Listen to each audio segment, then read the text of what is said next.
Welcome to Gulfstream Park's Horse Profits, episode number 5. Brian Nadeau, Samantha Perry with you. How are we doing over there? Great. How about you? I'm doing great. Ronnie's, of course, bopping around. He'll be back this week. He won't be with us here, though. We got a fun one. I feel like this is got a lot of the locals here. Talked to Bobby Dibona, a guy that we get to see around here quite a bit. Real kind of character around here. Big character. Yeah, big character around here. Pedro Casella as well. Looking forward to that. He was really kind of cool. I'd never really spoken to him before, so that was pretty cool. Yeah, just such a staple in Hippica TV. We also got together with Brock Shearden with the FTBOA. Just a very slam-packed episode, Brian, so let's get into it. Yep, we'll talk about it now. So we took a little spin over to Bobby Dibona's barn this week, walked the shed row a little bit, got the kind of inside scoop on some of the horses, not only horses we've seen, but horses that are coming up, and just kind of a little bit of background from Bobby, one of the real characters around here. So we'll take a look at that now. Right now I got 17. Oh, he's feisty, huh? Oh yeah, he's all that, brother. Best horse you've ever had? He's certainly right there. Yeah. He's right there on the top. 700. Probably the highest money earner. Yeah, 700,000. Grade 2 winner. Yeah. What's he meant to the barn? He worked this morning. No, he's great because, you know, I got my foot in the door with Carrie Brogdon from Mackmore Hall, and she's been very supportive. This horse didn't sell, so I had him since day one, and he's just turned out to be amazing. And honestly, at 6 years old, he's as good as I've ever seen him. He worked this morning like a bear.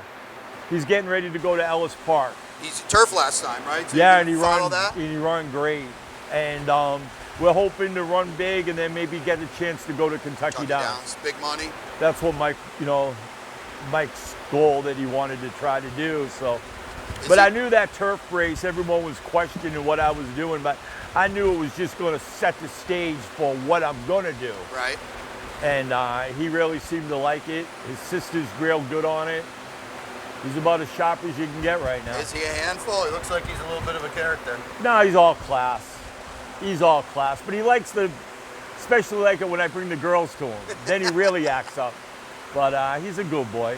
She had 2 strong seconds and then got a little tired yesterday. It's kind of a long between races. So she might have needed it a little bit, but the winner was too much. Garuda just won, right? Yeah, you know, I loved her the other day, and I changed riders.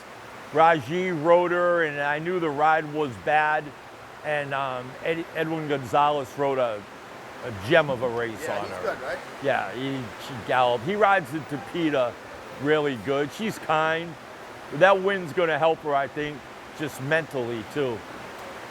Not to mention the old pocketbook. There you go, right? Mo hijinks. You were amped up for this, right? I was amped up for this, yeah, because, you know, when I saw her, I knew she was an Indiana bred, and I'm like, I don't care if she's bred in where. Cuba was a Jersey bred, right? I said, I just like the filly. She worked amazing. I took a liking to her all the way around, and from the first time I breezed her, because I gave a lot of money for her. I gave 92,000, right? Yeah. And from the first time I breezed her, come on, Mama, come on. From the first time I breezed her, I said, this is a little bit of a special horse. Yeah. And then it just kept getting every work. And then when I ran her, I had to catch a full field of 12, and the Constitution and a couple of 200,000. No, it was no easy race. Yeah. Maiden special, and she was amazing. So we think we got a little bit of a future here. She's going to run in the stake August the 9th, and then I got a point for the Indiana stake, 100 grander. Right. She'll be odds on, and this is a different kind of horse for you. I mean, you're buying horses now, right? You were claiming a lot, and that's your jam, but you're getting, you know, Steel Sunshine open the door for these kind of horses? Sure. But, you know, I was telling my guy, I buy like 2 a year. You know, Cosmo won first time out. Leprechaun won first time out. This horse won first time out. Tapper Light won first time out. Star of Satin won. Yep. No, those are 5 debut winners. What's it like to work with Mike Ivarone and train for him and all that? The best. Yeah. Sweet guy. extremely knowledgeable. Very bright, right? Very sharp in the game. Remember, he had Big Brown, and when he told me how many grade 1s he win, I'm like, what the heck?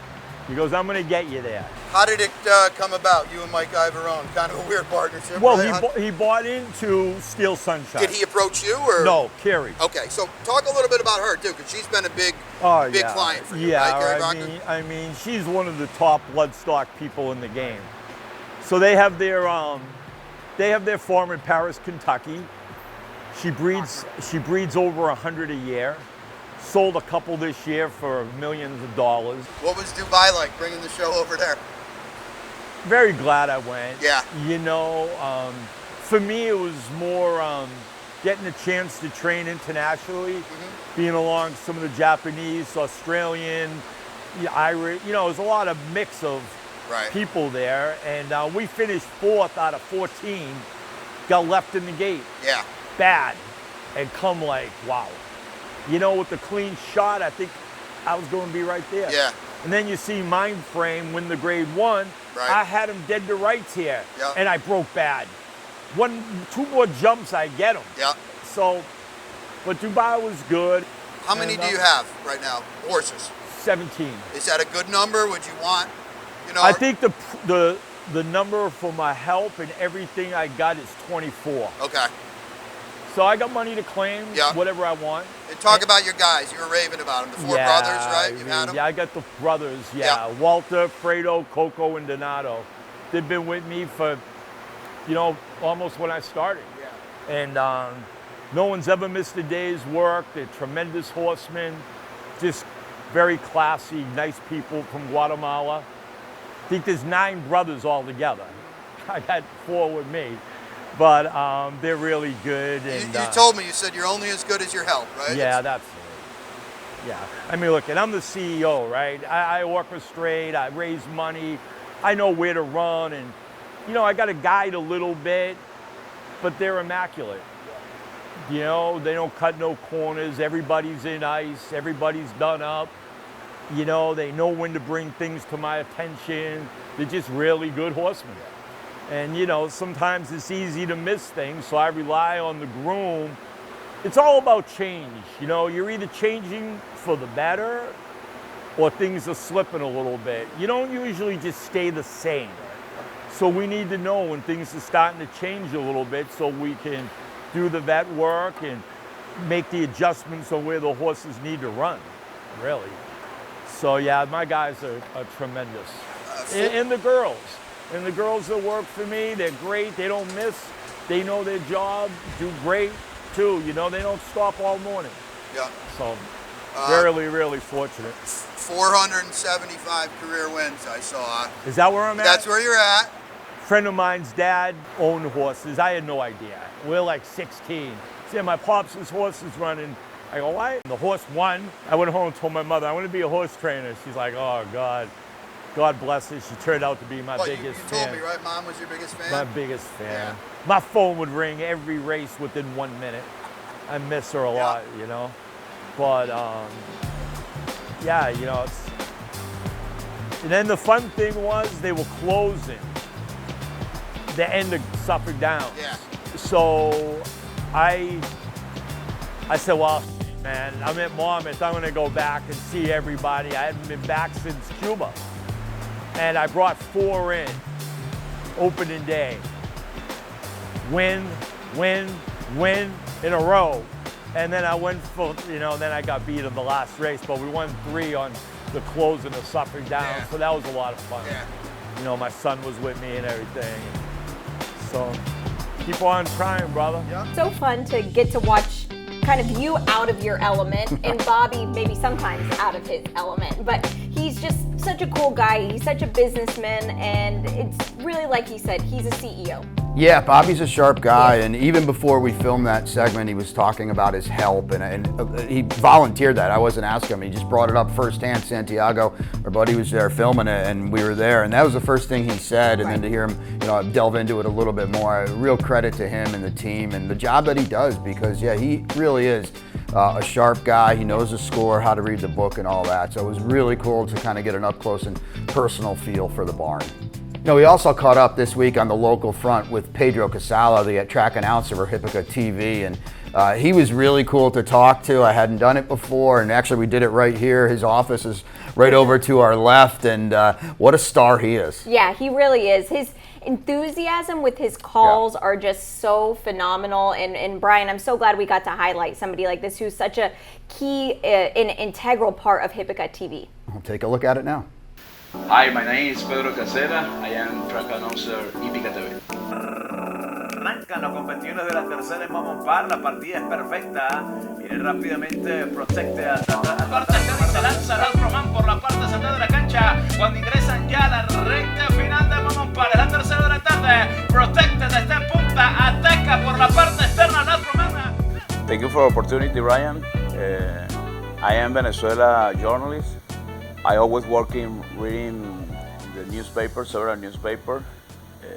Then the chief editor, Quickly Sport, and wrote all sports, horse racing, baseball, soccer, and all the sports. In Venezuela, we have the great announcers. For me, two people is the big great announcers, Omar Khayyam and Ali Khan. What's your favorite race at Gulfstream that you call? Oh, Pegasus World Cup. It's the big day, red carpet, the stars, the people, emotion, really the Pegasus World Cup. Yeah. Arrancan los competidores de la segunda Pegasus World Cup, temporada oficial 2018. Gon Runner por la parte central de la cancha y el 5 Colette. Se defiende Gon Runner por dentro. Gon Runner sacando la garra de campeón. Se defiende en la segunda Pegasus World Cup 2018. Gon Runner para todo el mundo con Flores Llenó. Ganó Gon Runner número 10. I think the difference, Brian, is the emotion. With Latino bring of the love of emotion when a call race. This is the emotion, the passion. And I feel very proud with Hippica TV. Was Hippica TV little project. Now Hippica TV in YouTube is the big channel. Have 3,000 subscribers. A lot of views, a lot of likes. I'm really very proud for all the Hippica TV, whole team. If you had any advice, or maybe somebody back home, or even somebody here in America that wanted to be a track announcer, what would you tell them? Yeah, my advice for those people is the practice, work hard, the emotion, passion, all this is the key to the success in the career and call announcer. So that was Pedro Casella, the voice or the track announcer for Hippica TV, and what a voice he is and what a talent he is too. Really cool catching up with him and hearing some of his race calls, the Pegasus and all that kind of good stuff. And continuing on the Florida kind of theme, you caught up with Brock Sheridan this week, and the Florida Breds have had a phenomenal start to 2025. Brock was pretty proud of that, right? Oh yeah, extremely proud. And Brock Sheridan not only just keeping tabs on every single Florida bred throughout the nation and the world for that matter. He's got such deep roots in the horse racing industry. Actually shared some common ground with the quarter horse backgrounds as well. Both of us have some. So that was really fun to catch up with him, and we'll listen to him now, just hearing about the Florida horsemen success and the Florida horses around the country. Yeah, we work for the Florida Thoroughbred Breeders and Owners Association. I'm the editor-in-chief here. So the publication that we work on, on almost a daily basis, of course, is wire to wire. And then, of course, our website, we get about 20,000 views a month on our website. So, we're really in tune to the digital products right now, and that's where I spend most of my time. Well, we are living in a digital age, but I found it very interesting. I was reading your bio. You have some on-track, on-hand experience, and everybody is good in my book who had something to do with quarter horses, and you have a little bit of a background in that as well. Absolutely. Yeah, I grew up in the quarter horse world. My dad trained quarter horses in Arizona and Colorado and New Mexico. And so I grew up in Arizona. Started out at Rito Racetrack, which was really the birthplace of quarter horse racing. A lot Yeah. of people think of Ruidoso and Los Alamitos, but Rito Racetrack in Tucson, Arizona, is where I spent a lot of my time. Sonoyta, the Arizona Fairs, things like that. My dad trained horses. Put myself through college working on the starting gate there in Arizona, and I was actually an outrider at Hollywood Park and Los Alamitos. So I was a publicity director at Los Alamitos for a Wow. while. So I can talk about Dash for Cash and the likes of those horses, today as well. But I think used to have a poster of Dash for Cash in my closet as a kid. Yeah, it's interesting with the recent passing of Dwayne Lucas. He lists Dash for Cash as one of the greatest horses that he trained, and a lot of people think he's one of the greatest horses of all time. Tremendous horse, tremendous horse. Absolutely. So- Well, although I could talk about quarter horses all day long, that could be like a podcast on its own. The spotlight here really, and getting you on our podcast, is just the Florida breds just in general. They have just been so prolific each and every year, but I feel like, Brock, really just in the past year, they've really just taken off. Oh, absolutely. We've had a banner year for Florida breds this year. To kind of give you an idea, I think Mystic Lake just won the Dashing Beauty. At Delaware yesterday.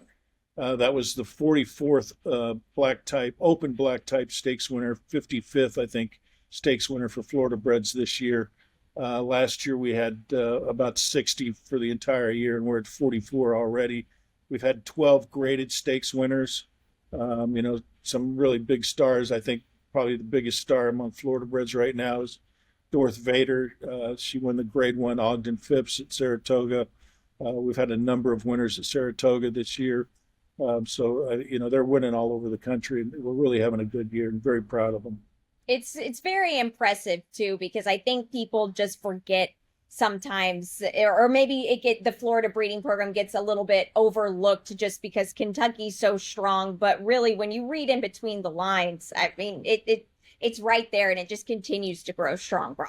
Oh, absolutely. I mean, Florida breds, we've bred more Kentucky Derby winners than any other state or province Wow. outside of Kentucky. There's been 6, Kentucky Derby winners, 7 Preakness winners, 6 Belmont winners, 29 Breeders' Cup winners. We've had 395 Breeders' Cup starters over the years, 221 Kentucky Derby starters. I mean, we really outshine any other regional market and most countries. I mean, outside of Wow. Kentucky and the United, outside of Kentucky, I mean, we're number 2 on just about any metric that you want to measure us by. Just superstars throughout the history, whether you're talking about Dr. Fager or Affirmed or Susan's Girl or Dorth Vader or, some of the more recent stars, Arthur's Ride. You can go on and on and on about some of the great Florida breds. It's when you dig into it, it even surprises me when I do my research on a daily basis. Yeah. I've been here in Florida for about 15 years. And even today, it amazes me when I start digging into the statistics.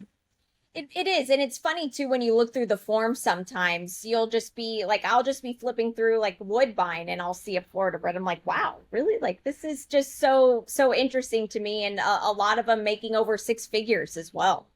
Oh, absolutely. No, we've had, Mystic Lake went over the $1 million mark this year. I think I counted yesterday. There's 166 Florida bred millionaires. Wow. Mystic Lake was a millionaire. She just went over. I think Baby Yoda. Everybody loves Baby Yoda. Yeah. If you like sprinters, I mean, I think he's about ready to be a millionaire. I think Dorth Vader's about ready to hit millionaire status. So, I mean, it really is an amazing just to see how many millionaires. Susan's Girl, I think, was the first female millionaire in thoroughbred racing. So, like I said before, any metric you want to use, Florida breds, we outshine just about everybody outside of Kentucky. Yeah. What do you think makes this Florida bred breeding program just so strong? What do you think adds to the success? Is it the OBS sales? What do you think is just, I know that's kind of a hard thing to really pin down, but in your opinion, since you've been in this industry so long, what do you think it is? I think that we're lucky enough to have some extremely gifted horsemen here in Ocala. We call it the horse capital of the world, and it really truly is the horse capital of the world. But I think more importantly, I think this is the greatest concentration of horsemen of anywhere in the United States. The breeders here in Florida are really attuned to producing high quality thoroughbred racehorses.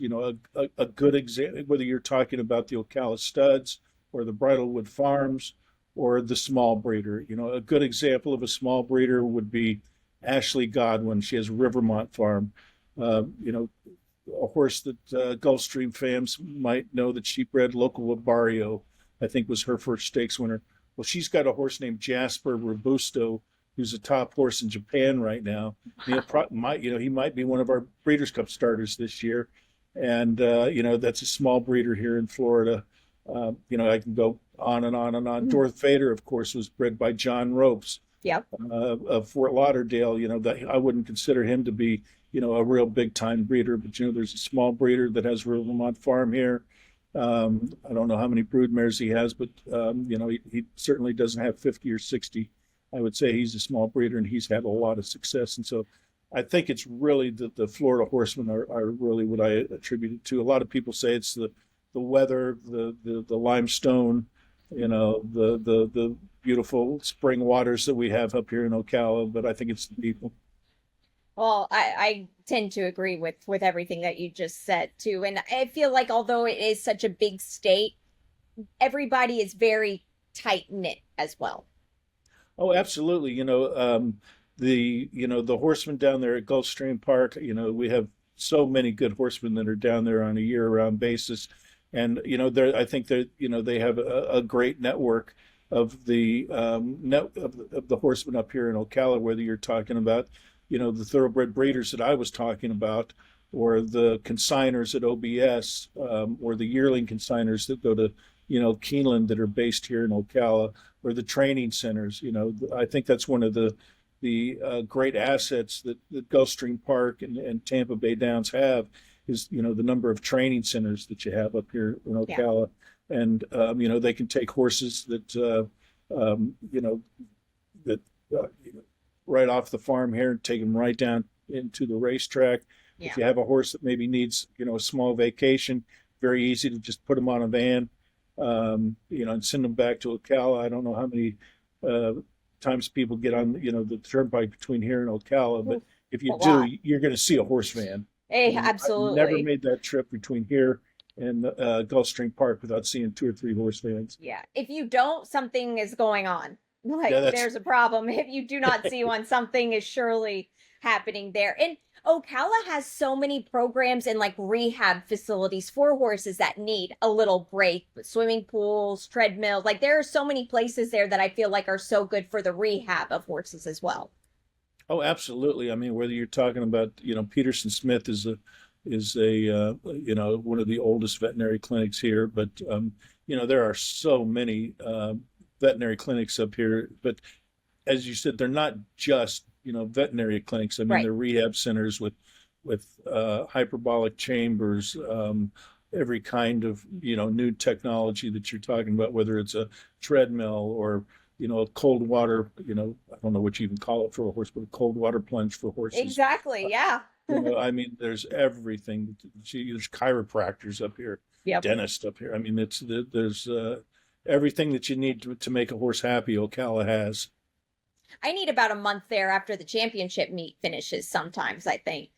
Oh, come on up. We'd love to have you. I mean, it's a fun town. We don't quite have the beach, but that's okay. If you're a horse lover, there's nothing better than Ocala, Florida. Yeah, I actually I went to the OBS April sale, and I stayed at the World Equestrian Center, and what a beautiful place that is, huh? Oh, the World Equestrian Center has really put the spotlight on the horse industry here. Yeah. And we like to think in the thoroughbred industry, we're the ones that really built the horse industry. I think, there's certain times of year, economic impact studies have shown that there can be as many as 40,000 thoroughbreds here in the Ocala area, at one time. The economic impact, 33,000 jobs. Of course, you guys are a big part of that as well. I think it's over $3 billion industry. Again, Gulfstream Park and Tampa Bay Downs, the breeders, OBS, that's all part of that, but it's a very big engine that, the legislators and the governor, I mean, they all know about us, and they support us, and we're all very grateful for that. Yeah, we are. It pays our bills. It keeps our, I was going to say heat on, but right now it's AC on in this heat. I don't know what the weather is in Ocala, but where it's hot here today near Gulfstream Park. Well, we don't have our parkas on, that's for sure. No. Yeah, no, we never do. Well, maybe some days they're a bit shaky in Ocala, a bit chillier, but it makes you appreciate it once you do put on the jacket to shed it whenever you have these hot days here.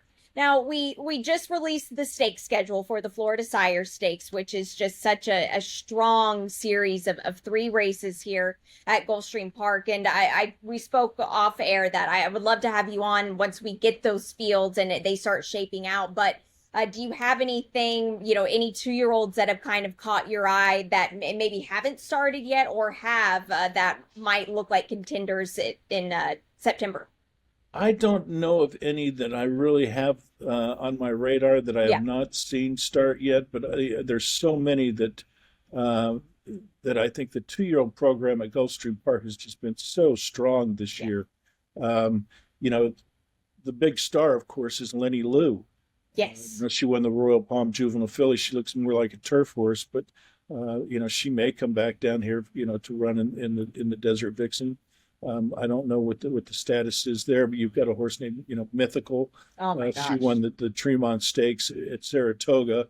She was the first female to win that race since a horse named Rosie Ogretta in 1995, who was also a Florida bred filly. So, I mean, we've got a couple of stakes winners.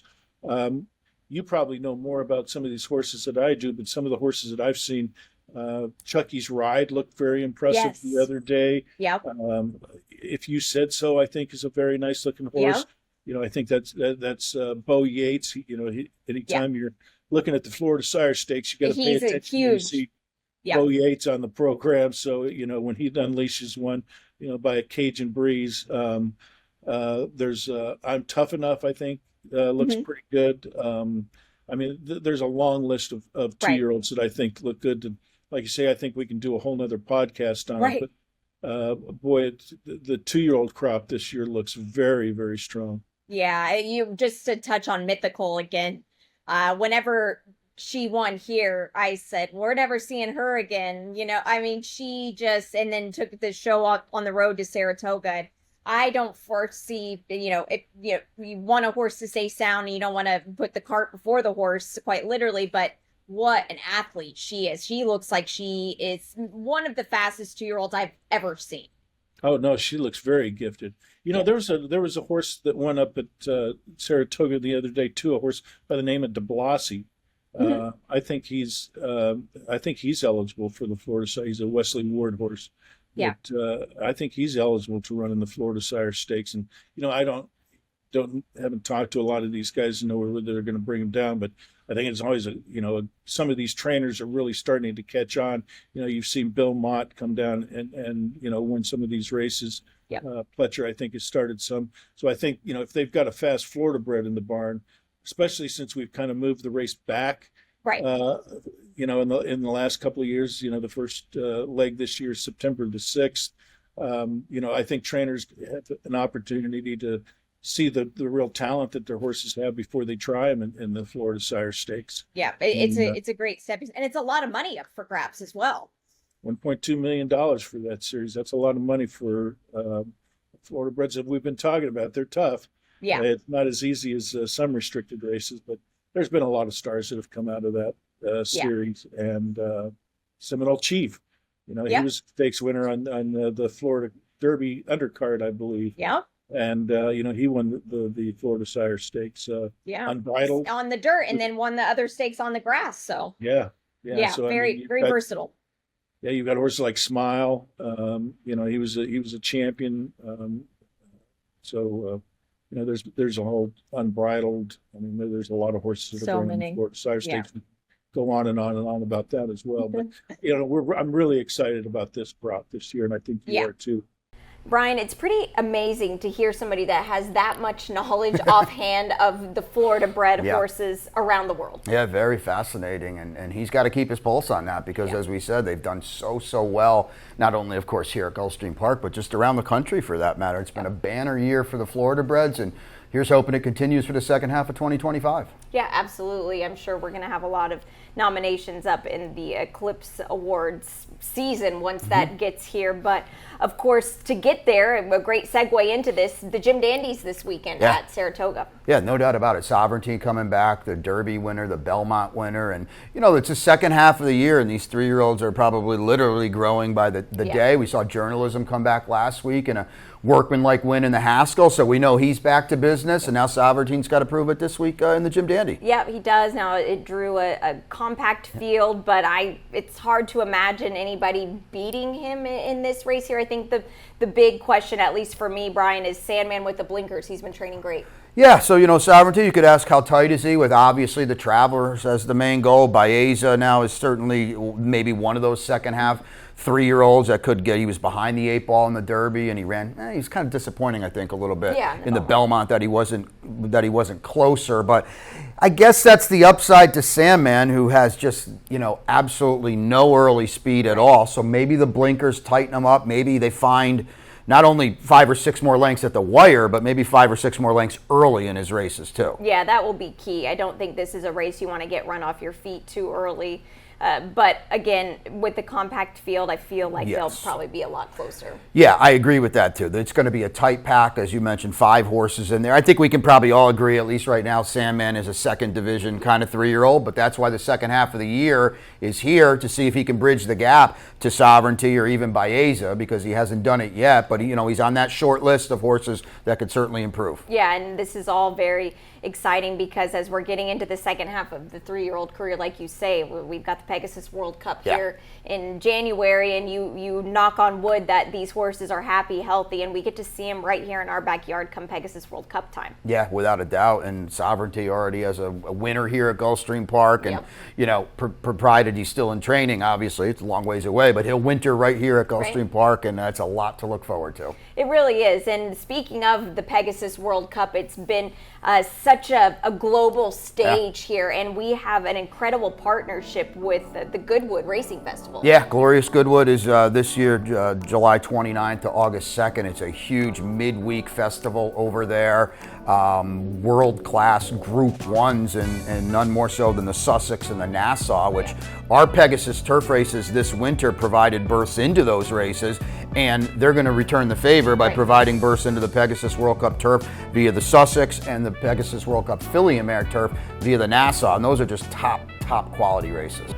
So we've got some international action that kind of ties into Gulfstream Park, and of course we have some Gulfstream Park action this week as well. And you know, the Miss Gracie is Saturday stakes race on the Tapeta, but I think the real highlight is clearly Haiti's coming back, the local Holy Bull winner from a couple years. He's coming back Friday in the Tackleberry. It'd be pretty cool to see him. LASIK's on too. Yeah, LASIK's on for the first time in his career. It's really exciting. He got a little bit of a tightener at Saratoga. Don't read too much into that race, but very fun to see him back on his home turf. Exactly. That's kind of where it all started, where he threw his hat into the Triple Crown ring and couldn't quite see that out. But what a nice horse he's been for Joe Orsino and DJ Stable. Yep, he has. Very exciting, and exciting to see what he has now as he gets to be a bit older. Well, we've looked ahead this coming weekend, but this prior weekend, Sunday, as a matter of fact, a historic milestone for Edwin Gonzalez, one of the good guys around here, one of the guys that we get to see literally every single day of the year. Career win number 2,000. You were a jockey. That's a big number. Oh, yeah, that's huge. Was nowhere close to that, and a lot of jockeys are not. So it's a very exciting milestone for him, and what a horse to win it on, Bobby Bob. Yeah, pretty cool for sure. And, you know, Edwin kind of made his way from the Mid-Atlantic to Gulfstream Park, and ever since he's gotten here, it's been several years now, he's really grabbed a good foothold in the colony. Yeah, he has, and we just say a huge congratulations to him. Well, that's going to do it. Horse Profits, Episode 5. Santiago's behind the camera. He's been hitting it out of the park. We want to give him a big thanks as well. Thanks to you, everybody watching. It's always fun. Yep, it is always fun. Happy to share some inside looks at some people that you may not get to hear about often, and of course, see our mugs that you get to see every single weekend here at Gulfstream Park.